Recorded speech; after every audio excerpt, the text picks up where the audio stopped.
living in the now. Once you can learn to let go of the fear of the future and release the anxiety of the past, you have no choice but to live in the now. The future, when we're worried about the future, we are casting fear. It's anxiety is what it is. So deal with it. If you deal with it now, if you got bills to pay that are due tomorrow or the next week or the next month, and you're worried about them today, I'd like to submit to you, you don't have a problem today. You don't have a problem in this moment. If you really want to live in the now, sometimes you just say, F it, and just be okay. You gotta find your happy place. Everyone should have a happy place, some place that they can retreat to where they just can be. One of the hardest things as a businesswoman and a mom is finding time to just be. Not where we're judging ourselves, not where we're reactive, not where we're thinking about 1,000 things. And when those thoughts do come, just let them go. Don't think you should be doing something else or being somewhere else, but just be. Know that when I'm upset or overwhelmed, which doesn't happen very often these days because I've learned to just be, but it happens. I go outside. I don't care if it's the middle of winter. I don't care. I live in Indiana and there's snow on the ground. My feet have to touch the ground. I have to ground myself with the earth. Something, someplace, and you just have to experiment. So I would say find your happy place. Even if it's in a bathroom for 10 minutes away from the kids, just find a happy place and just be. We all have two people. We all have two people. And I'm not saying you're crazy. We have the easy voice. That's that voice that we all love. That's that very comfortable voice that's that mommy holding you saying it's going to be okay. Doesn't care how good you are, just loves you. Just loves you no matter how messed up you are in life. So that's that one voice. This other voice that we walk very far away from is a voice saying, hey man, you ain't do this. So we try to get this voice out of our head completely. And we live over here in this land. So what you have to do first is turn up this voice over here. The voice saying things to you that aren't nice. That it's in our head saying, you know what, man, dude, you're not doing shit. I'm not saying to put yourself down. I'm saying listen to the truth. And the truth isn't in the 20%. The truth is in this other part of your brain saying, look, man, you're wasting a bunch of percentage here. We have 80 more percent that we're not tapping into because in this other 80% is suffering, pain, failure, self-doubt, darkness, and then a whole bunch of light. But to get to this light, you gotta go through all of this. So a lot of us know that. I can get over here, but over here, man, this is much better because I gotta go through this journey that is not fun.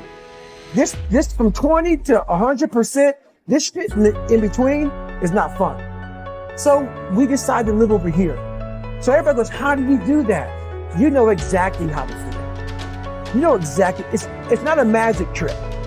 There's nothing I talk about that's a magic trick. It's all back down to a very primitive mindset of we just have to do. It's like breathing. Breathing becomes normal. Like you didn't know that we're doing it. That's how you have to live your life.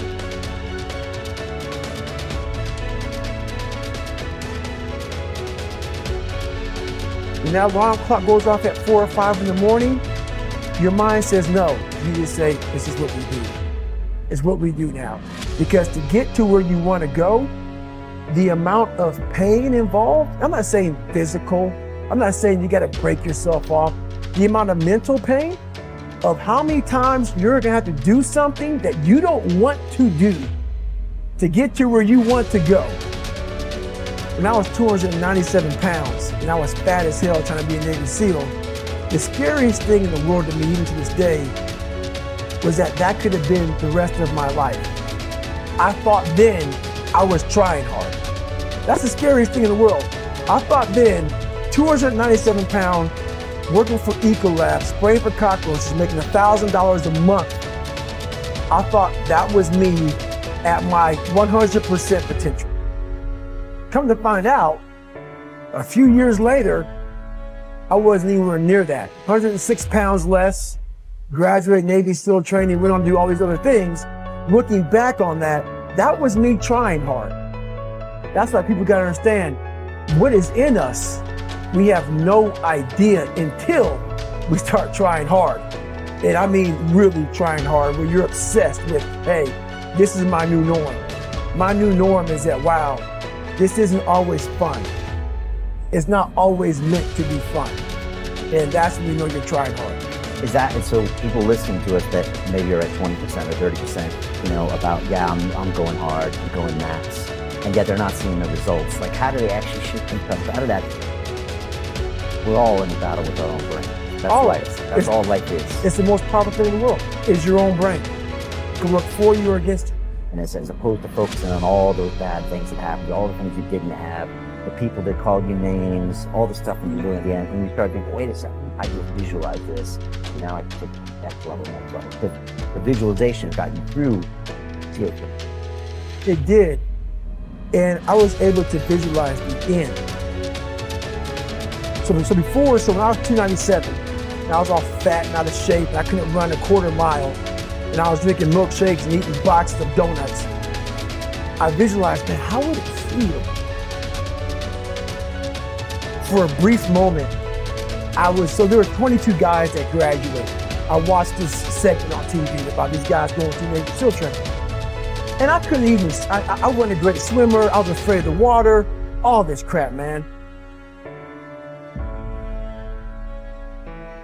But at the very end, it says 22 guys, there's commanding officers up there, and he gives this great speech. I was like, man, I wonder. So I started visualizing me being the 23rd guy in these dress whites, sitting there with these guys, getting that Navy SEAL, graduating this Navy SEAL training. I was like, God. So I put myself there. I was like, man, that's an amazing feeling. I put myself there at 297, not even able to do anything that these great men were doing. I said, man, if I could feel that would be, I could just feel that. It lasts for 1 second. You get that certificate, you walk across the stage, and what's next? But I didn't know that then. My mind wasn't, I thought I lived in that moment forever. So I said, wow, if I could just feel like it. I could feel like it. And what was that feeling you wanted to feel about? No, victory. I wanted to win. Not like beat somebody else. It wasn't about that. I just wanted to go the distance. Everything in my life, when something got hard, I quit. If it was reading, that's where I wasn't great at reading, I wasn't great at writing, so I just quit. I couldn't catch on as fast as you. I had to work harder than you, so I quit. I wasn't great at things, so I quit. I'm not good at this. Like, man, if I could just go that distance, the extra mile, to just go, just to finish. I want to finish. I want to feel victory. And victory for me wasn't winning, it was just finishing. So I said, you know what?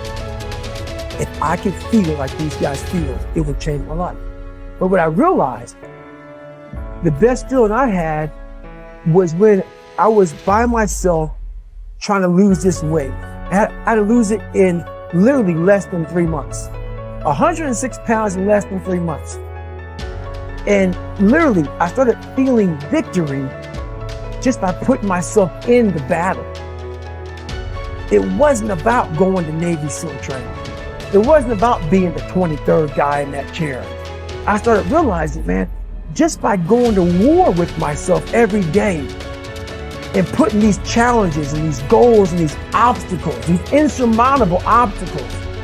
So it wasn't about losing 106 pounds.